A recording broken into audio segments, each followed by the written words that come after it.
Ladies and gentlemen, welcome to the main event. Introducing Carissa Breen Industries. Let's get ready to launch!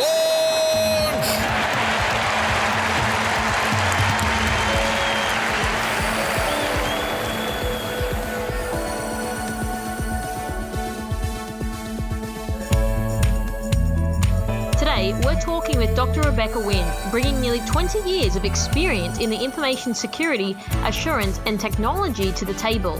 Her insights and observations were really fascinating, and no doubt the reason she's seen as a game changer, always 10 steps ahead in developing and enforcing cybersecurity and privacy best practices and policies. We talked about her work throughout her career and the industry in general, including her time leading the information security privacy at a Fortune 100 company. Without further ado, welcome and let's dive on in. We always like to start with getting to grips with our guest backgrounds. It provides some context. Can you tell our listeners about your professional history? Sure, I'd be glad to. First, I want to thank you for having me on the show because it is an honor and pleasure to be here. Oh, thank you. So excited to have you, actually. I'm really excited to do this conversation. Yeah, it's going to be great. I do need to take a moment, though, and just remind all the people out there who are listening to the podcast that all my views and my opinions are mine, and they shouldn't infer that has anything to do with my past employers, my current employers, or my future employers. So since I have the disclaimer in place, and I'll go forward now, we can have a great conversation together. Perfect. Looking forward to it.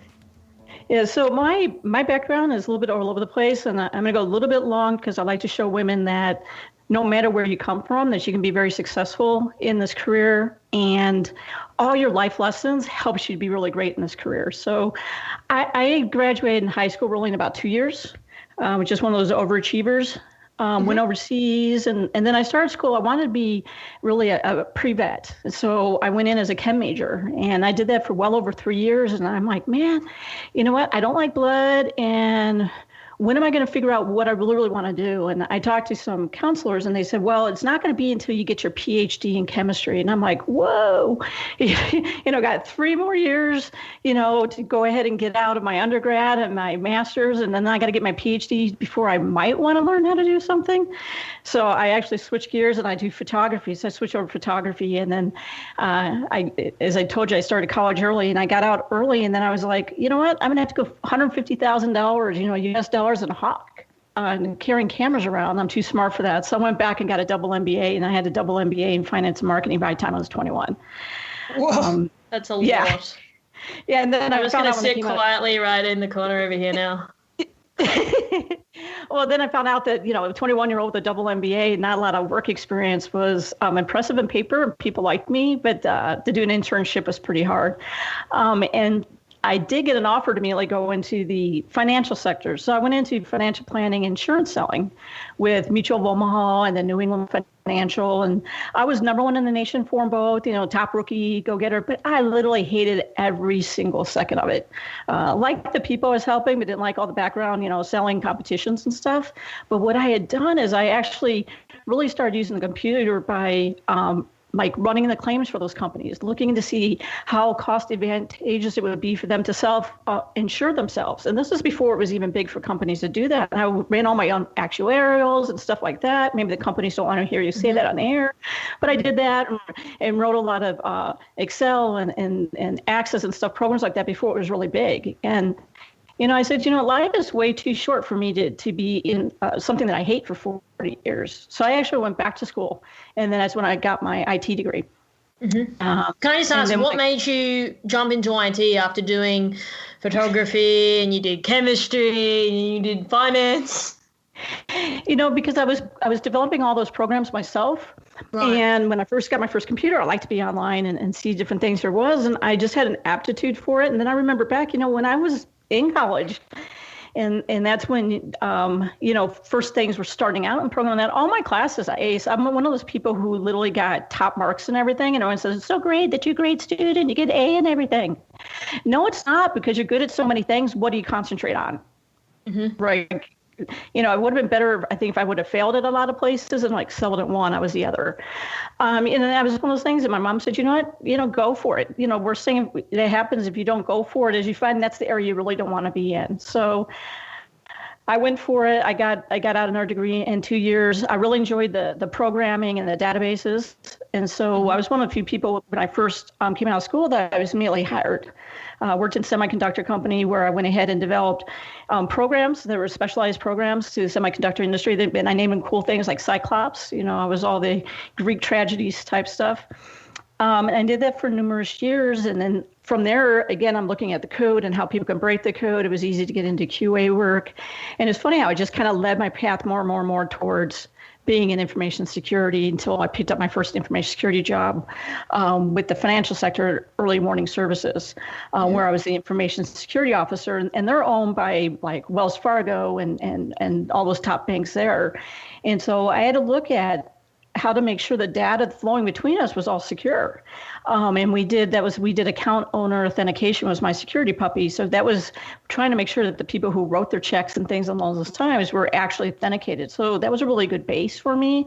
And then I jumped to work for the NCI Information Systems that was in the government sector. Really always have a strong core of the greater good. So I was there for 6 years. So I was able to go ahead and travel the world, securing military items. And you think about that as in all the people we touched, all the countries we touched, like Australia, and trying to make sure that we keep that safe from the bad guys. So I did that for well over 6 years and tried to do the greater good. So on there, I actually moved all the way. I did it like a lot of stuff. I was able to do secure architecture, and I was lead certifier, and I was a senior principal security engineer, and I got to do a lot of cool things and see a lot of stuff because you think about when you're in that work, you don't have 13 months or 14 months or 15 months to do something. I would jump in. They call me a woman in the army because I would jump in and go like, no one else got this done, and you got to get this done in 2 weeks because if not, it's going to affect the people who are out there, fighting in Afghanistan and Iraq and all that kind of stuff. So it was really great for me to get my boots in the ground and then know that you could give me a big project and I literally have to get it done. And what's it going to take to get it done? And you got to do it right. So that was a great base for me to then switch into fintech, where you're a startup and then you got to go ahead and you got to think about the startup that wants to go and be either acquired or wants to go ahead and get to a place where they can actually be purchased. And while they were developing, they're just developing like, mad rabbits. But now you got to come in and put all the security in the wrapper and all that kind of stuff. So that's what led me to LearnVest, that then was acquired by Northwestern Mutual. So I had to lead them through the pre-acquisition, the acquisition, of post-acquisition. You got to, someone who's a disruptor in the industry in fintech to someone who's 160 years old. It's kind of interesting. Yeah, absolutely, yeah. So as I said, I've been the whole gamut. And then after 3 years on that, I went ahead and now I'm back with Matrix. And I had worked with the government. I worked with the military hospitals, and I'd worked in other hospitals before that as well. So now I'm back over on the health side. So, it's all good, but I want to make sure people understand that when they read my resume or when I'm having talks like you guys, I do have a very, very broad and deep understanding, which makes it really well now that I'm at my age that I am now. Obviously, I'm 29. Because what it does allows me to speak to multiple groups of people, but I also can smell BS a mile and a half away and hopefully go ahead and get a company out of that. And then obviously for talent, I can see people who are hungry, who really are thought leaders, who are people who won't settle for mediocre, who want to excel to excellence. So it allows me to go ahead and pick teams and put them together who I can help take them to the next level. They don't have to be the top in their career, but maybe they got the biggest hunger, and that's who I usually go to get hired for me to work on my team. So I know that was long-winded, but I'm hopefully people out there who think they're all over the place, it will work together for your good. As long as you become a constant learner, and then as life teaches those lessons, go with the flow that it wants you to go with. And then all those lessons that you learn, you'll be able to put them to use for good. I think there's nothing wrong with that. And I think my career was a little bit like that as well. When I was previously going for jobs, recruitment consultants would say, you have a very unique background, Carissa. But I also think that that's made me think a little differently to perhaps other people and potentially like yourself, because you don't have the so to speak, the traditional background. And when I was working in Australia's largest bank, they said to me, we want to hire people with different backgrounds who actually give us different perspectives, because if we hire all the same type of people, we're going to get the same result, especially in cybersecurity. You need to have people thinking outside of the box a lot more. So to me, I think it's a great thing that you've had a very diverse background, and it really showcases that through your journey. But what I'd like to touch on next is your medical industry experience, and it's seemingly under a great deal of pressure, even compared to other verticals from cyber attacks. The industry seems, at least from the outside, to be going through a huge amount of change with IoT and the like, and increasing resilience on complex data records. What do you see as the risk areas here? A plethora of them, but I'll try and cover like just a couple of them. You know, Sure. it is interesting when you look at this vertical because, you know, thinking back, about 2015 is when we really saw it as a record year for data breaches. It was almost a little over 6 times the amount of data breaches in 2015 as was in 2014 and previously. And that was a huge wake-up call for the industry. I mean, they were just sitting on their heels quite a bit.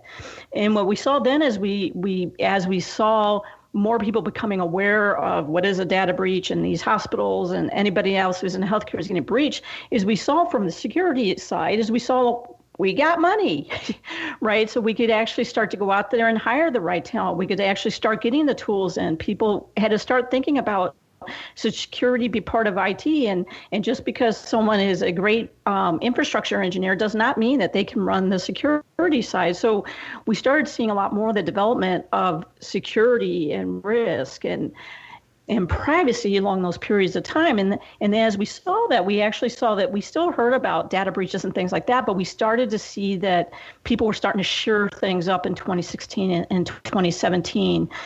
And so some of those areas that we would see, you know, things were still set on default settings and, you know, and websites are wide open and not protected. We saw some of that stuff going away. And so what happened is that we saw like beginning of 2018, there was a lot less that when you look at the statistics and you look at the bar overall, that things started getting a little more under control. And you weren't seeing that when people were still getting breached. Today, you saw that the breaches that were coming out there was something that was being under investigation for 3 years or 4 years or 2 years. That's what you heard about. But what that does is that I saw is that then people start getting a false sense of security, right? We got our security all handed up. So then what they did is they cut all our budgets. And then they started wanting to go back again and say, okay, should security be under IT? Do you need these number of people? So right when we started to go ahead and get from a CISO point of view, where we've always end up have to be tactical all the time because you're literally putting out a fire, not a fire, and out a fire, and you can't get to strategic long term. We finally go ahead and say, whew, I kind of got stuff where I got it handled and I can kind of start getting strategic. And what do? They start cutting budgets again, and you don't have the personnel, and then you have to cut back into your technical. And that's the reason why I do think companies who go for a CISO who's only strategic are missing the boat, because if you don't have somebody who could be tactical and strategic, you know, when you have those laws where they cut budgets, you're going to be in trouble if you have someone who's totally strategic.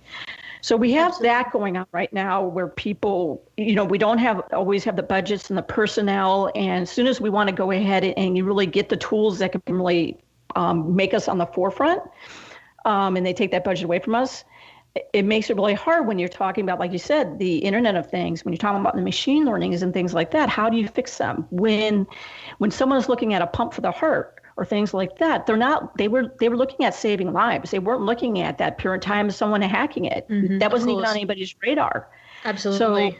So, you know, even more recently here, when we went ahead and we saw the whole pacemaker finagle on, do you go ahead and say, hey, guess what? You need to come in because we need to change the firmware in your heart.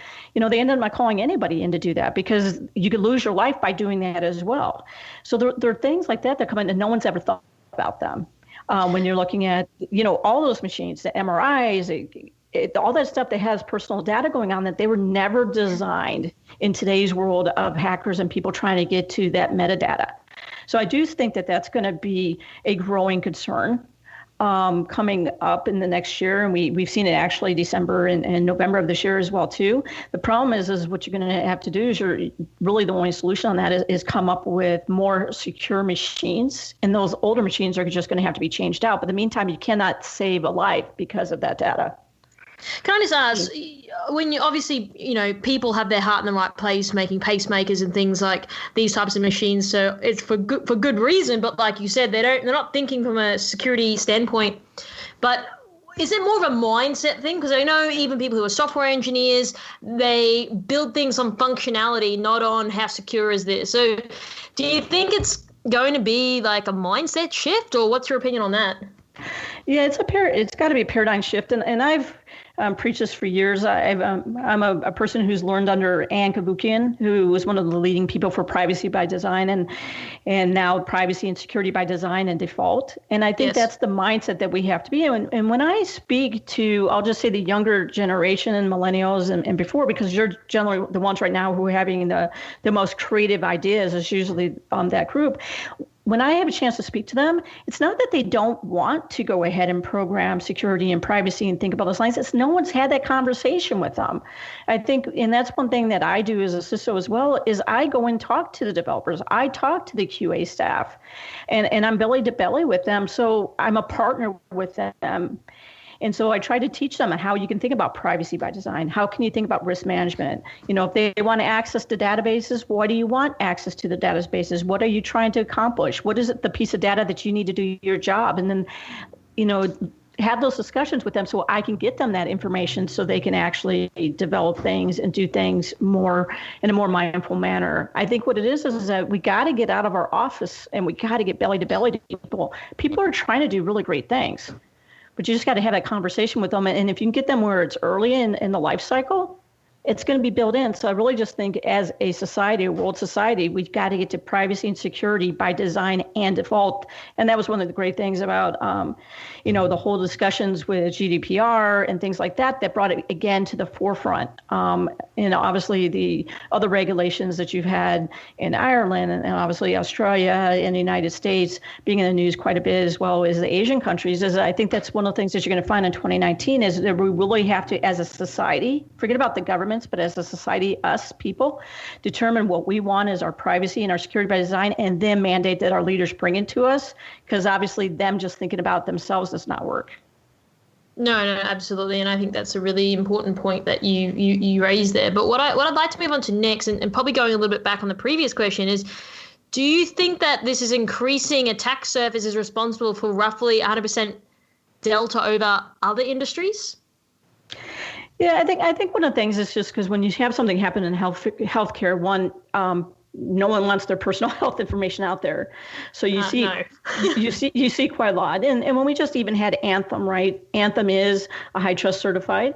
And then we saw that they're breached, and that brought up, what about HITRUST? But people don't pay attention to even things like HITRUST, that you're only checked over for certain areas. You tell them what areas to test over, and people have to be more mindful anytime they look at any certification someone carries, is you need to be able to read it and what would they really certified against, right? Mm-hmm.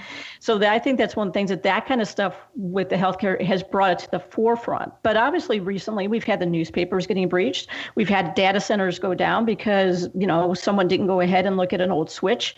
So we are seeing other areas come to the forefront, and it still makes it to the same core issue, is that security and privacy by design has to be up front. You doing your job and just waiting for an email is not going to work anymore. Mm-hmm. Whether you're on the infrastructure team or networking team or your identity team or whatever, or security team, you literally need to do your job. And if you're not looking at those little crannies and everywhere that someone else can get in, believe me, someone else is looking to get in. Because one of the things is about the people who want to be harmful to either you as a person on your computer, your personal computer, or you as a company, is they're using all the tools that you have. If you have data loss prevention, believe me, they've looked at all those ones too. If you have any antivirus, you have it. If you have any spam filters out there, they have it too. And they're looking at all those definition files that are coming by default from a company, and then looking at ways to get around it. Mm-hmm. And so you have to be more mindful. You got to really think that the bad guys are there trying to come in, not assume that they're not going to come in. And that's one of the biggest things that I do see, even talking with the executive boards. It's, yeah, but it hasn't happened. Or, it hasn't happened to anybody that I know of yet. Right. No, okay. You got to get away from that. And as you said, is since the number of things that have come in that connect to the internet has grown exponentially, mm-hmm. That's that many areas that someone can go ahead and attack you. You could be in an office and that coffee maker, that light bulb that your technical team put in it, and think about that. That could be something that actually breached all of the data patient records in your hospital. But a lot of people aren't looking at that. What about the vending machine that comes in and they go ahead and they put a Wi-Fi signal on the vending machine? Who's checking the vending machines that come in with a Wi-Fi signal? Exactly. No one's ever thought about that before, but you have to think about that now. And that, which means that security teams need to be able to have viewpoints on that. So it really takes a paradigm shift of many companies because they haven't known where to put security at all. We've kind of been, as my say, is the bastard child. I know that it's important and I know I got to check this box, but I really don't know where to put you and who I should have you talking to, even reporting structure wise, so you can get things done. So that whole paradigm shift has to change. And as you said, with the hospitals, with everything coming into, that's where the struggle is with executive board all the way down is how do they position us? How do we even go ahead and tell them how many people we need on a team? Because it's hard for me to equate to sales. I tell people, how do you know I do my job really well? Is because I haven't been breached. Or if you do get breached, how quickly you can get over the breach. I'm more of an insurance policy against you versus in sales, but everyone is so geared to, as you said earlier, about sales and operations and quick to market. Security is seen as a hindrance to that because I want you to put security stuff in first. And that's the paradigm shift that I think really has started this past year with all the new regulations coming out on privacy, where we've been wanting them to think about that. Companies and countries are going to have to be forced that way because I think we as people are going to force it. So I don't know if that really fully answered your question. It's pretty big, but that's the reason it's got the attack surface with all the internet things. Security staffs are short. Executives don't really know what to do with us as a security team. And they don't even, you talk about, they don't even know who we should be reporting into our lines. The risk officer doesn't make sense. Chief privacy officer doesn't make sense. A lot of times CIOs anymore are only strategic and they don't understand any word that's coming out of our mouth. It really means that the chief information security officers really need to have a seat on the executive board. And that's why you're seeing a little bit of push that way because we are our own unique viewpoint. Until they get that, I think it's going to be trouble. More and more things are going to be coming into companies, and we just don't have sight on them. So what you're sort of saying is big changes are equated to bigger deltas in attack surface, and therefore more attacks. Is it that simple? More things that people are going to attack, you're going to have more things to attack. As I said earlier, as we go ahead and, from a medical perspective, there is a big thing on development, on trying to save lives, and bringing things in to try and make people's lives easier. I tell people to make people's lives easier ends up causing me a bigger headache, right? If you think about it, I can't get up. Heart's in place, but I said, do you think about it? I can't even get up to go ahead and turn my TV on and off. I have to use my phone, or I can't even get up to turn my light switch. I got to go ahead and I got to use my phone, right? I can't get off and do the coffee maker. I got to turn my phone, right?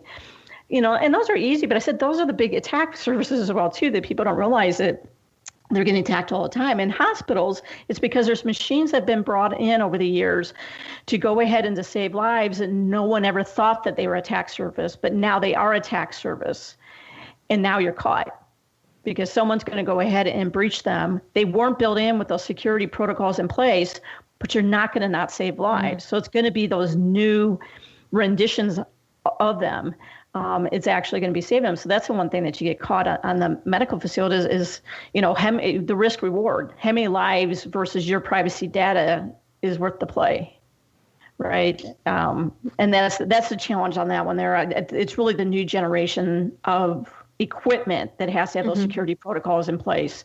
So yes, healthcare is always going to be slightly behind the curve on that because now that it's become to the forefront, they really have to engineer new equipment with the security protocols in place. Absolutely. And I think, how is the bigger GRC aspect relevant for healthcare and helping reduce discount things like HIPAA and high trust? Well, HIPAA, whether it's our version or our equivalent in Canada, one thing is, that was developed years and years and years and years ago. And it's one of the things that it tried to give you a little bit of a framework on what we expect of you, but it didn't tell you how to do it. And they have a determination of you as a company. Is this really a requirement or is it a recommendation? You should have encryption of what, right? If I use a one-letter cipher, that's encryption. You know, do have to tell people that if you're in Excel and you shorten the column and you get those hashtags, that's not encryption. But it doesn't tell you, now you got that one. But they don't tell you exactly what to do. You need to your passwords need to be complex. What do you mean by that? So it's always been something that said, hey, this is what we expect, and this is what, for us, the Center of Medicare, CMS is going to go ahead and test you against. But what they're going to see is if you had a breach or not, and if you shouldn't have done one of those items. And then you always have to then go to either ours, National Institute of Standards and Technology, or another one of European equivalent, all that, to actually go ahead and say, what do they say is best practices? You always have to put that with that. And then when you go ahead and you looked at HITRUST went ahead and said, hey, we got all these other frameworks out here, let's go ahead and try and come up with one uniform framework to try and make life a little bit better for everybody. So let's go ahead and put, HIPAA in there, and let's put CASO, and let's put the ISO in there, and let's try and put these things together to try and come up with one uniform fragment. And that's where you still see people doing that, right? You have the NIST who did the cybersecurity framework, which is part of HITRUST, but everybody's trying to come up with this magic framework. And I said, a framework in and of itself, thank you very much, right? I have a framework on how to eat, but it doesn't stop me from eating badly, right? I think what it is that we got to quit worrying about frameworks and who's got the best framework. It's still the fundamentals, right? I still have to change defaults. I still have to have a password or a passphrase or something that I'm changing on a regular basis that I don't trust anybody with. But we need to have more stringent, I think, testing against that and uniform testing on that. It doesn't matter what CPA firm that you're hiring, that they will all test the same. I've seen people even with their SOC 2 that they've gotten past on their SOC 2 and they literally have no security in place whatsoever. There should be accountability to that. If you have a certification that someone has tested against you, HITRUST, SOC 2, ISO 27001, I should have the same assurance that that was tested at the same level as it would be if you tested my company. And that's what's not the same. It's not uniform testing. Even with the top 4 CPA firms, it's not uniform. That's the one thing I think that we need to concentrate more on is the people who are testing against these frameworks to certify companies, that they are uniform, and if they go ahead and they're breached in an area, that they're held accountable because you just signed somebody off on something that you fully didn't test. That's what I think. I wish people would concentrate more on that than just to come up with another framework. To me, it's just coming up with another food pyramid. Yeah, no, I understand. I think that makes logical sense. But where do you see the future then of the development and the engineering then of these medical devices? Because obviously you said, like I said, people got their heart in the right place, but there's so many of these things coming to market. And admittedly, the issue is that people can potentially die from something going wrong or being hacked or something like that. So in your honest opinion, where do you see the future of that, and how can we as a security society actually help mitigate some of these risks? I just find it fascinating because we're trying as being very advanced with technology to help people, but then we get hit with security problems, like you said, that yes, you want to create all of these new devices, but then you've got the longest list because you're sitting there trying to protect every single thing. But I just want to know, like, where do you actually see that? Well, one of the things that started really this year was NIST and some of the other big industry standards. They've actually come up with the first medical device checklists or security recommendations. And I think that is a good start. Yes. And this is one, but they're not the only one. But the one thing is since we have those starting, now we as security professionals need to be able to have time to test against that. And one of the things I do know about a lot of these devices, they get into hospitals or in other places, and a lot of times the security teams don't even know about it. So they weren't even brought in early on the purchase cycle to be able to go ahead and to test that. So one of the things that I do is I actually get myself embedded within the procurement cycle. So one, I look at the contracts, I look at the EULAs, I look to see what they promise and are not promised, and then I work with the legal teams to actually put language in. So to hold those companies liable, even with their software upgrades and things like that, are the third party tested? Do they pen test them at least once a year and things like that? And I actually put those requirements in our contracts and take a look at that. And I know a lot of people don't do that, but I think we security professionals have to think beyond that. We really need to get into the procurement so we can actually go ahead and be part of the buying solution, as well as contracting, making sure that we can actually hold the companies we do business with and vendor management responsible for these. And then we need to be able to test things as much as we can. I mean, sometimes you're stuck, right? Sometimes there literally is like, this is the only company that makes this device. So you're stuck with that one. But I can at least go ahead and put some hooks into the contracting to go ahead and make you more aware and all that stuff like that, and to go ahead and hold you accountable that you are actually going ahead and having an independent third-party test and things along those lines.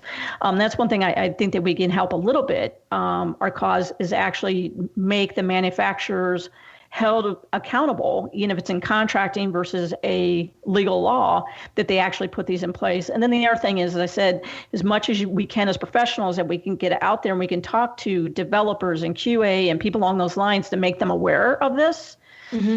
So they can be our voice. Your voice by yourself doesn't do much, but like as you do as these podcasts, our voice gets out to many people. And if we can just have a ripple effect that we touch one person, that ripple effect is actually massive. So that's where I think we need to do. And we also need to go ahead and support NIST and different places like that and get involved who are coming up with some of these tests. You can go online. All those guys have drafts when they come on. I think I do this. I encourage everyone else to do it. Read the drafts. What's your recommendations? What do you see that needs to be changed? What do you see that they need to go ahead and add to the next level? Be part of the solution, not just a sit back and watching the game. Well, that's the next thing I'd like to ask you about is I know from your talks that you're a big believer in evolving communications as a vital aspect of good security policy. Where do you see the cause of disconnect that most organizations seem to suffer? Because what I'm hearing from what you've just said is, like we always talk about, talking to development teams, being embedded in the procurement process, making sure the language in the contract is stipulated so people are aware, they're held accountable in terms of vendor management and everything like that. I'd love to get your opinion on this matter because it's obviously an area that we're passionate about and talk to people all over the globe about this issue. Yeah, it's interesting when I speak at conferences and I talk to my peers, we all seem to come, at least this year, and actually last year, it seems to be consistent that we really don't believe the executive boards. It doesn't seem a lot of companies are really, in alignment with each other. The infighting, the turf wars, and all that other kind of stuff seems to go on quite a bit. And if you can come with a board that's not like that, it makes life a lot easier. Because the one thing about us as the security professionals is that we get our directives from the board. The board actually determines risk. My job is not to have zero risk in a company. If a company has zero risk, they're not going to be a company, right? People forget about that. Data has to flow for money to come into the company, which actually pays you and I. 100% risk-free, 100% security, data can't flow, right? Or it can't flow timely where you can go ahead and you can actually grab that sale. So there's a portion in there that the company's going to accept. They're going to accept and say, hey, I'm going to go ahead and self-fund. If that happens, I'm going to take care of it. Buy insurance for it, or maybe they get a third party to go ahead and do that aspect of the company in a better risk manner. But we get that from the executives. And so if the executive team is not cohesive and on the same page, it's really hard for you as a security leader to figure out where the risk tolerance of the company is, because they don't know where they're going. They don't know what their tactical and strategic imperatives are really going to be. So it's hard for you to kind of fit in there. And that's one thing I've seen that quite a bit in companies, or they get so focused only on operations and I got to make these sales to please somebody that they don't really take the time, even in an acquisition, to fully look at the risk of the company. So that's one thing that our challenge is to really try to get them to sit down and it's like, really, what is the risk? You guys can accept this risk, but you need to sign your name to it, because I'm not going to sign my name to it. One of the things that I love someone to do a study on is the chief information security officers, even the chief information officers or CTOs, the ones who are more technical. How many of them lost their jobs over the last year, 2 years, or 3 years, but they fully warned the company of that risk and no one would listen to them? Because we're always the first one to get fired, but maybe we're not the first one that should get fired on that. So that's the challenge I think right now is really executives and the executive teams really getting alignment so then they can actually go ahead and hear our words. And I see that pretty consistently. And the people I talk to, it's the same frustration. Can you actually even get 4 executives really in the room to listen? Even when we talk to the boards, the joke is, they can tell you you're going to have 30 minutes, but you're probably going to have 3 minutes. Yeah. To try and make that communication on them. But that's one thing I would say for anybody who's a chief information officer out there, chief financial officer, or chief legal officer on there.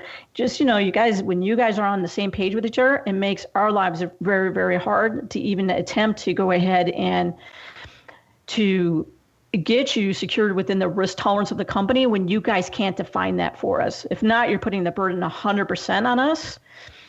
Which isn't fair either because we're not sitting on the executive boards. So I totally agree with you. And, the same problem is in Australia as well. And it's the same conversation that we're all having. But how can people get these executives to know? I mean, even what we're doing at KBI is, like you said, we are trying to get the awareness out there at the executive level, not at the technical level, because we want people to know that this is a thing and that if they're sitting on a board that they need to be responsible for it and they need to start listening to people like yourselves to know that they're out of their depth. They're not a CISO or a CIO or a CTO. They need to be able to listen to that. Do you think it's just going to be a matter of time that we've evolved, or do you think people need to be a little bit more aggressive with saying like, hey, I really need a seat at the table to address these issues that none of you people in this room really understand, but for our cybersecurity team? Well, one of the challenges for us is, and I've had to come to terms with myself. The people who are already sitting at the table have been sitting at the table for a long time.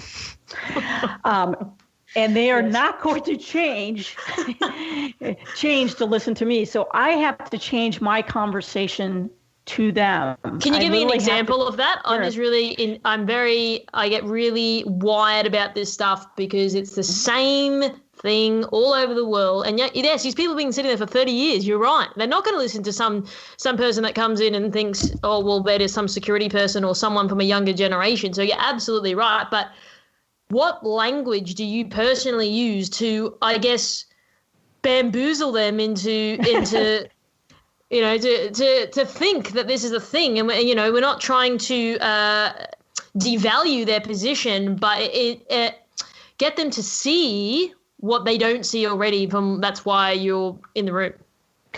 So we see things like, hey, there's 150,000 vulnerabilities out there, and only 85% of our servers or 85% of our servers isn't patched. Right? And we go screaming. Mm-hmm. All they hear is blah blah blah blah blah blah blah blah blah blah blah. This much. Well, yeah, they don't even hear the rest of it. They just hear, that's what they hear. They hear blah blah blah blah blah. And that's what they hear every time we open our mouth is blah blah blah blah blah. So one of the things is so we really have to try and change that. So one of the things is if we go ahead and we're talking about vulnerabilities, for example. So one of the things is if we go ahead and we say we need to go ahead and for ourselves, a vulnerability just because it's a vulnerability and Microsoft with someone else's patch doesn't necessarily mean that it is a risk to my computers whatsoever. Just because Nexus or someone else says this is red does not necessarily mean it's a red for my environment, right? Mm-hmm. So I do everything for myself. I do it as a risk metric. So I look at every one of my servers. I looked at every application that runs through it. I look at the people who are running through it and all that kind of stuff. And I'm able to come up with a risk matrix actually on that server. It also helps me be able to patch in a risk management mindset, not this how many reds, how many oranges, how many yellows. Because even if someone's a yellow on that system, it could be really critical. So I think we have to become risk-minded that way. But if I actually went ahead and then you say, okay, Rebecca, I hear that you say being risk-minded, so you're looking at a risk of a system, not just from a vulnerability standpoint. So what would happen then if they don't go ahead and they don't patch on our Java, right? Java is always easy one to pick because that and it seems like every day it comes out with a new patch. So they say, no, we will not go ahead and we will now allow in that maintenance window to allow you to list 2 hours, whatever, to patch our servers. Okay, I hear you. So now let me go ahead and say, what's the risk to organization? If I do not patch these servers in that 2-hour window, and it ends up being that application becomes unstable, it's actually going to cause you 4 hours of downtime during production time. During that production time, you had, I don't know, 150 call agents who could have each went ahead and made 100 calls during that point of time, which each would have been 10 sales, which would equated to $1.5 million that you would have lost because I couldn't patch during that maintenance window. Oh, different conversation. So it's more about bottom line then, is that correct? Yeah. How is it really going to impact the business? How is it going to impact the business? Because that's what they're looking for all the time, is that way. Because we don't make them money, but we can save them money, right? Because we can go ahead, and if you allow me to do it in the maintenance window, then you're not going to have an outage during production time. So we kind of have to switch it up that way by showing how it really impacts them. You need that SAN, storage area network, that extra one that costs you $125,000. You go to a chief financial officer and he sees that you want $125,000 and you already got one. So instead of doing that, what's going to happen if you had a dual SAN? Then if there was a major outage in the company, instead of taking 6 hours to be back up, you took 15 minutes back up. Take that same number again. You had 15 minutes to get back up. Now how many sales did you not lose during that 6 hour period of time because you were only out for 15 minutes, not 6 hours? So I guess it's like reverse engineering the language, and by saying, look, if you're not doing this, it's going to mean you're going to lose this amount of money. So it's really, from what I'm hearing, is that it's about bottom line for a lot of these people, which I understand. There are shareholders involved, and I get that. So I think for listeners out there, they need to take from what you're saying, and the really good piece of advice, which I've loved, is finding out what's important to them and then working your way back to get them to listen. Because then, like you said, like security guys are going to come in and talk about how can people reach out to you? The best way to reach out to me is through LinkedIn. Something that's important to him, which is sales, then the conversation changes. And I always like to say to people, talk in the right discourse to that person. They're not going to care about the security, but if they care about bottom line and sales, they're more likely to turn their head and listen to you. Correct. Absolutely.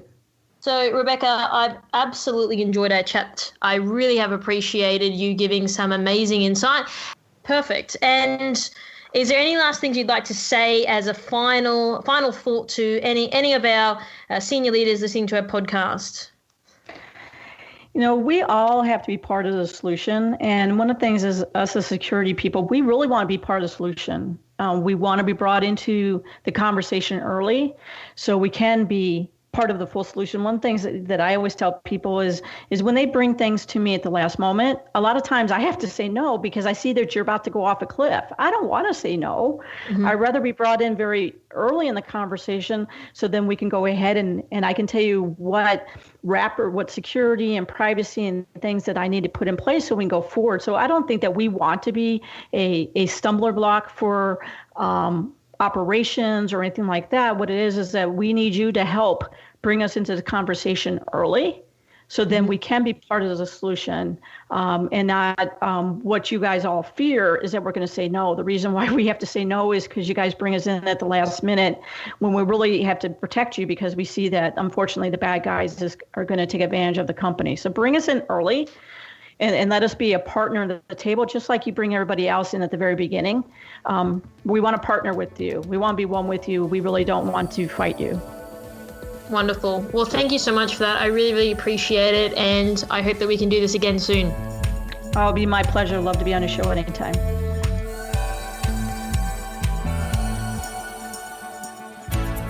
Thanks again for joining us. I hope you got some insights from this episode of KBcast with me, KB. Don't forget to subscribe on iTunes, Stitcher, or Google Play to get every new episode as it's released. And as always, show notes are available from kbcast.com for every single episode. We're building a community, so always love to get feedback, ideas, or questions on hello@kbcast.com.